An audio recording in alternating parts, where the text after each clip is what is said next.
देखिए latest episodes बिल्कुल ad free.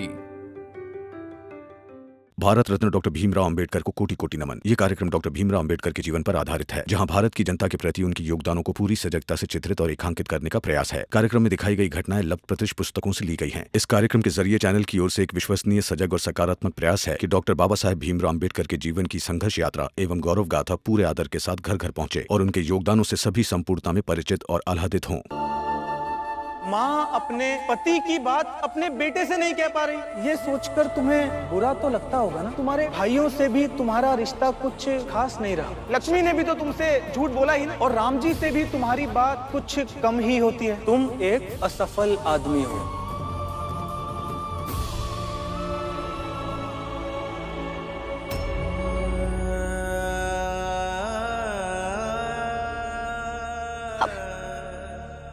क्या हुआ आपको? आप रो क्यों रहे हैं? क्योंकि मैं हारा हुआ हूँ रमा। मैं एक हारा हुआ इंसान हूँ। हारा हुआ इंसान हूँ।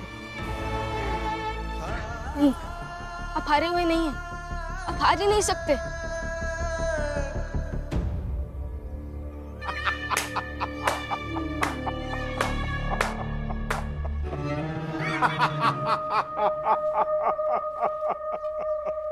सुंदर, अति सुंदर। तुमने बहुत अच्छा काम किया बेटा, शाबाश। उस भीमराव को अपने जन्मदिन पर अपने लोगों को आसपास देखकर ये लगने लगा होगा कि वो सबसे महान है, पर तूने आज ही साबित कर दिया कि वो हारा हुआ है। शाबाश मेरे बच्चे, शाबाश। भीमराव, अब खड़े होकर दिखाओ। क्योंकि एक तरफ तो तुम मन से हार गए हो और दूसरी तरफ तुम्हारा बाप बिस्तर पे पड़ गया है।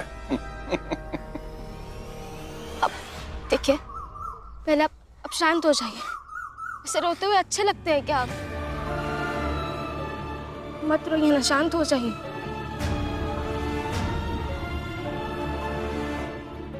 भीमराव, तुम एक असफल आदमी हो। तुम्हारे और जीजाबाई के बीच बहुत सारी समस्याएं हैं जिसे तुम सुलझा नहीं पा रहे, और अपनी छोटी जात और बड़ी जात के बीच की समस्या सुलझाने चले।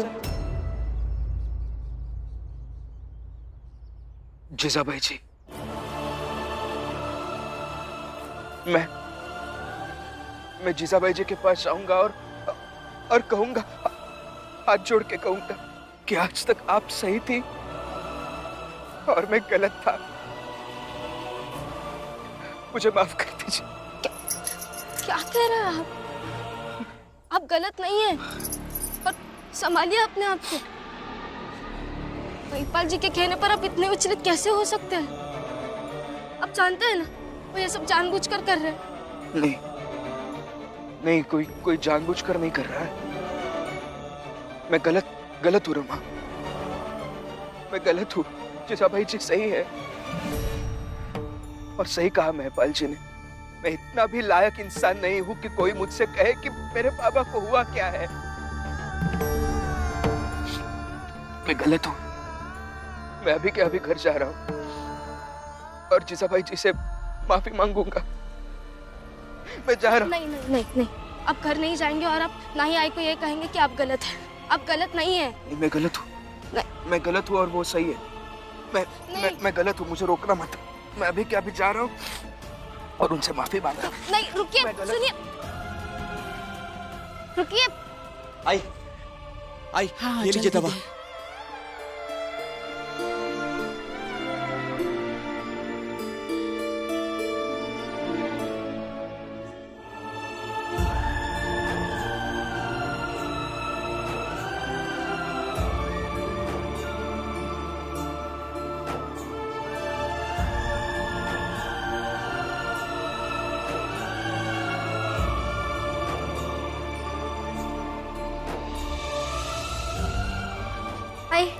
कि मैं दूध लाई।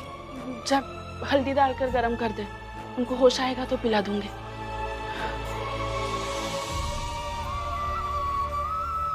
भाई, बाबा को क्या हुआ है? और डॉक्टर साहब ने क्या बताया?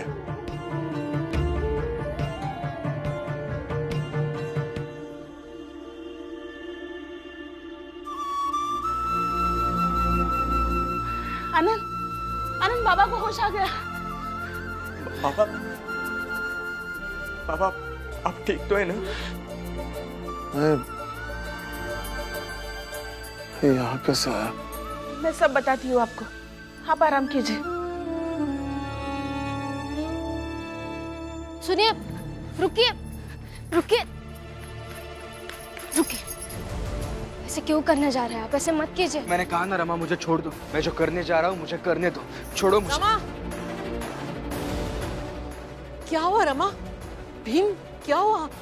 तुम दोनों इतने परेशान क्यों हो?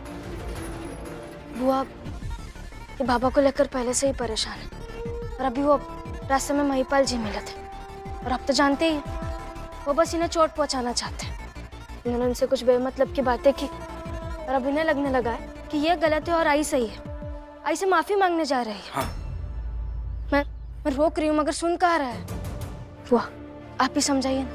किसी को समझाने की कोई जरूरत नहीं है बुआ। मैं जो करने जा रहा हूँ वो बिल्कुल सही है। छोड़ो मुझे। भीम, ये मेघनाथ और उनके बेटों की तो ना आदत हो चुकी है, उनसे हमारी खुशियां देखी नहीं जाती है। भीम को दर्द में देखकर उन्हें खुशी होती है। और बात रही जीजाबाई की, उसे तो सब जानते हैं ना कि वो कैसी है, और अगर उसने माफी मांग ली ना तो इस औरत की नौटंकी 7वें आसमान तक पहुंच जाएगी। रमा, हमें भीम को रोकना होगा। चल जल्दी। अभी आराम कीजिए आप। अब आपकी सेवा की जिम्मेदारी मेरी। जीवन भर आपको नाराजगी रही है ना मुझसे, अब उसके बदले मैं आपकी सेवा करूंगी। सो जाइए।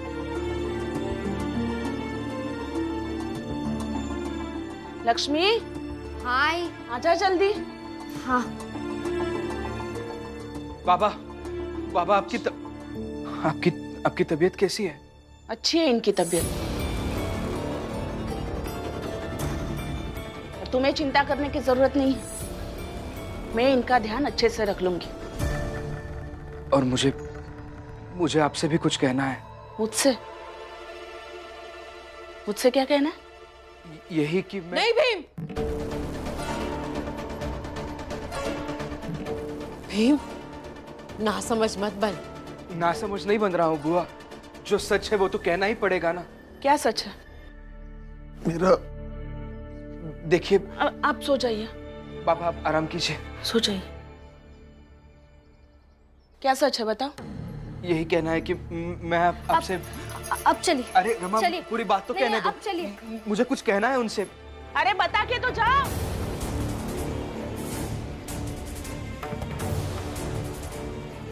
क्या संस्कार दिए बहू को? हमारे सामने हाथ पकड़कर पति को ले जा रही है। छोड़ो रमा, क्यों खींच के लेके आ रही हो? एक बार बात तो कर लेने दो ना। इसे खींच कर लाने के लिए माफ कर दीजिए, लेकिन कुछ भी कहने से पहले आपको मेरी बात सुननी ही होगी। परिस्थिति विपरीत होने पर जो सही को गलत कहे और गलत को सही कहे, ऐसे करोड़ों लोग हैं इस दुनिया में। मगर जो विपरीत परिस्थिति में भी सही को सही और गलत को गलत कहे, वो आप है। आपको ऐसे बनाने के लिए कई लोगों ने लड़ाइयां लड़ी। आपके बाबा इसी लड़ाई को लड़ते लड़ते बूढ़े हो गए। यहाँ तक कि अंबेडकर गुरुजी से लेकर किर्लोस्कर गुरुजी तक। और तो और आपके जात के वो लोग जो आप पर विश्वास रखते हैं, क्या उन सबका विश्वास तोड़कर आप आई से माफी मांगेंगे?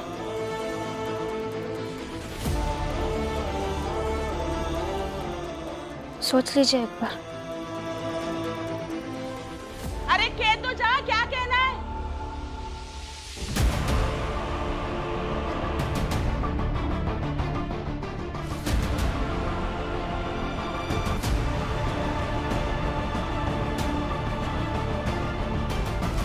आप बताओ दीदी, आप बताओ, आपको तो पता होगा क्या कहना था उसको। यही कह रहा होगा कि डॉक्टर ने तुझे अकेले में जो कहा वो सबको बताती क्यों नहीं है। जीजा भाई, ऐसा डॉक्टर ने क्या कहा?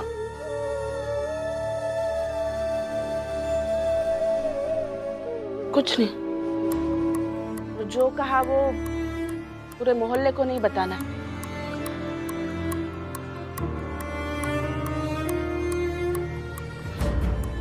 आपको अकेले में बता दूंगी, आप आराम कीजिए। आई दूध। हाँ जा, लीजिए, हल्दी वाला दूध पीजिए, लीजिए। भैया आप जाइए, तुम दोनों भी जाओ, मुझे मेरे पति से बात करनी है। जाओ। उठे, उठे।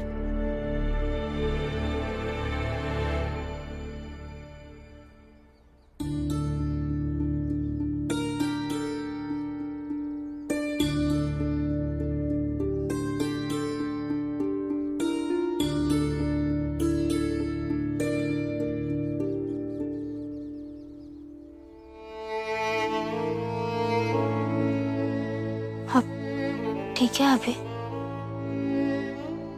या अभी भी उसी बारे में सोच रहे हैं? उसी बारे में सोच रहा हूं।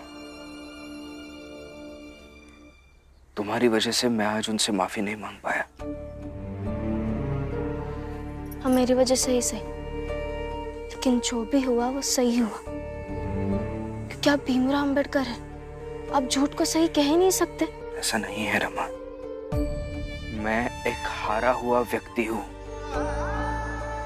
हर रिश्ते से हारा हुआ। आप हारे हुए नहीं हैं, आप एक विजेता हैं, और विजेता अक्सर अकेले होता है। जो दूसरों को चमक देता है वो अकेला होता है। आप सूरज और चांद को ही देख लीजिए, वो दोनों भी बस। ऐसी बातें करके भुलवाओ मत मुझे, बच्चा नहीं हूं। हाँ, नहीं है बच्चे, लेकिन बच्चे जैसे ही कर रहे हैं। अब हमेशा अकेले इसलिए हो जाते हैं क्योंकि आप संघर्षों की आग में जलते रहते हैं, और जहाँ कोई चीज जल रही हो तो वहां के ताप से तो लोग दूर भागेंगे ही ना। अब महिपाल जी की बातों को इतना महत्व मत दीजिए।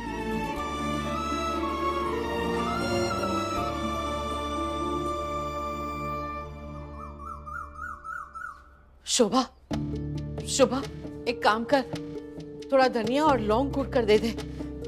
मैं जल्दी से जाकर भैया को दूध में डालकर पिला दूंगी तो ठीक हो जाएंगे।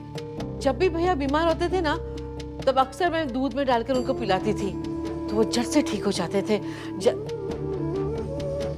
शोभा, शोभा, शोभा, क्या हुआ? क्या हुआ शोभा? आई,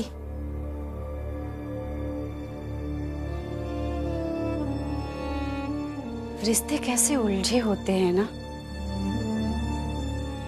आप और जीजा भाई दोनों के हाथ में चाय की गिलास थी, लेकिन जब रामजी बाबू की खबर आई चाल में, तो आप दोनों के हाथ से एक साथ चाय की गिलास छूट गई,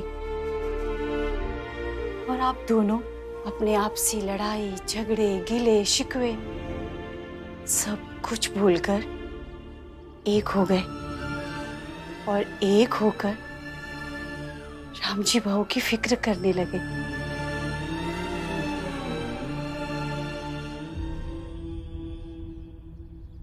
शोभा, दो लोगों के बीच के रिश्ते दोनों घरों के आमने सामने वाली खिड़की की तरह होते हैं। अगर समय समय पर खिड़कियां खुलनी बंद हो जाए तो उसमें जंग लग जाता है, वो जम जाती है। फिर कोई लाख कोशिश करे लेकिन खिड़कियां नहीं खुल पाती है। एक दूसरे को देखना भी बंद हो जाता है। जब मैं जीजा भाई को ब्याह करा के घर लेकर आई थी तो मुझे ऐसा लगा था कि वो भैया को घर को संभालेगी, बच्चों को माँ का प्यार देगी, लेकिन उसने हमारा घर नरक बना दिया। इसीलिए मेरे और जीजा भाई के रिश्ते ऐसे हो गए। शायद हम दोनों ने अपने अपने घर की खिड़कियां खोलकर एक दूसरे को देखना ही बंद कर दिया। हाँ, लेकिन जब भी बीच बीच में तूफान आता है ना, तब हम अपनी अपनी खिड़कियों से झांक लिया करते हैं।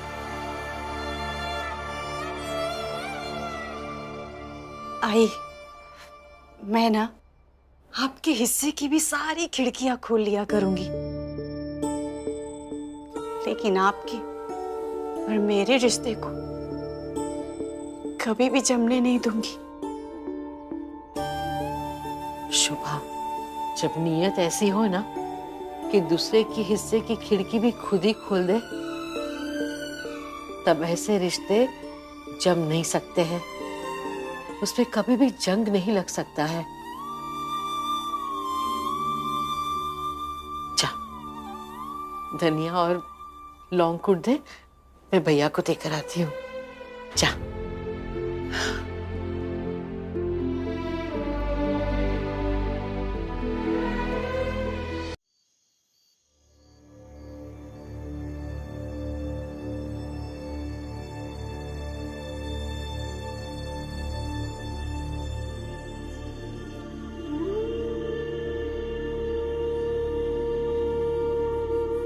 जीजा भाई, अब तो बता दो, डॉक्टर ने क्या कहा?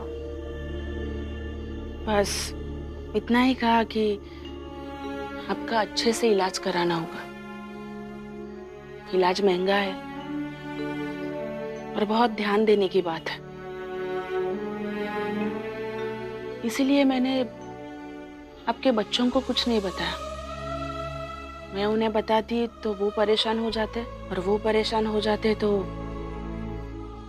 आपको अच्छा नहीं लगता। अच्छा किया तुमने। कुछ मत बताना उन्हें। लेकिन आप चिंता मत कीजिए, मैं आपको कुछ नहीं होने दूंगी। और फिर इस बार मुझे साबित करना है कि मैं सच में आपसे बहुत प्रेम करती हूँ, और आपका ख्याल रखने के लिए मैं अकेली ही काफी हूँ। कुछ भी कर सकती हूँ आपके लिए। जीजा भाई,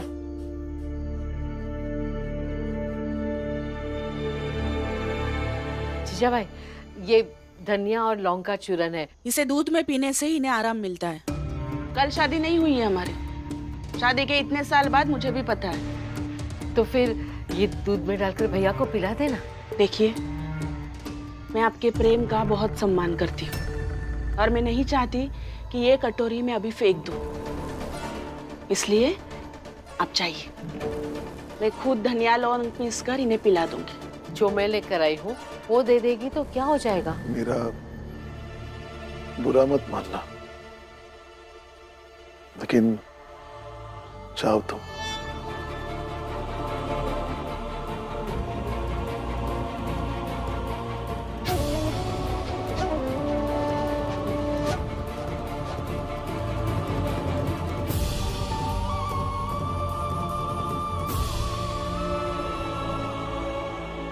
मैं आपके लिए धनिया और लौंग पीसकर दूध में मिला के लाती हूँ। अब आराम कीजिए।